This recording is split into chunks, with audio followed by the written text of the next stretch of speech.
परिवार की कहानी मोटिवेशनल कहानी।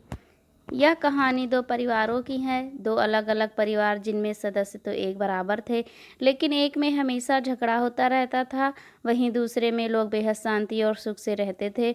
यह दोनों परिवार एक दूसरे के पड़ोसी भी थे। झगड़ालू परिवार की पत्नी हमेशा इस बात से अचंभित रहती थी कि जहां उनके घर में हर दिन कोई न कोई झगड़ा हो जाता है, और दूसरी तरफ उनका पड़ोसी परिवार जो कभी नहीं झगड़ते। एक दिन उसने अपने पति को पड़ोसियों पर नज़र रखने के लिए कहा और यह पता करने के लिए कहा कि जरा देखो तो इनके इतने शांत और मिलजुल कर रहने का राज क्या है।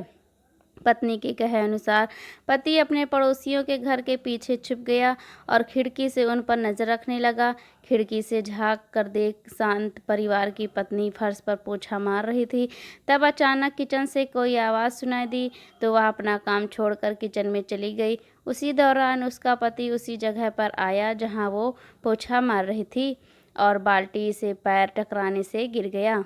पत्नी को जब यह पता चला तो उसने तुरंत अपने पति से माफ़ी मांगी और कहा कि मुझे माफ़ कर दीजिए, मेरी गलती है जो मैंने तुरंत फर्श पर से बाल्टी नहीं हटाई। तब पति बोला, नहीं नहीं, इसमें तुम्हारी नहीं मेरी ही गलती है, मुझे ही देखकर चलना चाहिए था। यह घटना देखकर उनकी खिड़की से झांक रहा झगड़ालू परिवार का पति सारी बात समझ गया। वह अपने घर लौट आया। जब उसकी पत्नी ने पूछा कि तुम्हें पता चला क्या राज है, तब वह बोला, हाँ पता चला। हमारे और उनके परिवार में सिर्फ इतनी सी बात का फ़र्क है, जहाँ हम लोग हर छोटी मोटी गलती के लिए एक दूसरे को जिम्मेदार ठहराते हैं और झगड़ते हैं। उनके परिवार वाले हर गलती की जिम्मेदारी खुद लेते हैं और माफ़ी मांगने और उस गलती को सुधारने के लिए हमेशा तैयार रहते हैं। परिवार हो या कोई भी रिश्ता तभी अच्छे से चलता है जब अभिमान को दूर रखा जाए।